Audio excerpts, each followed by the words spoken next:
In this video, I'm going to show you how to fix the publisher of this app doesn't allow it to be moved to a different location in Windows 10. So friends, to fix this error, click on Start, then click on Settings. Now in here, click on System, then click on Storage.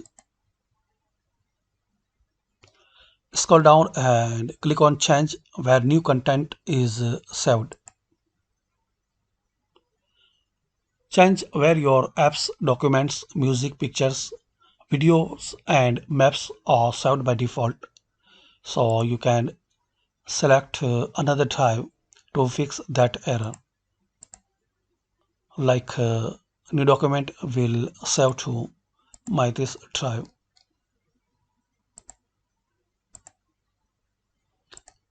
Then click on apply.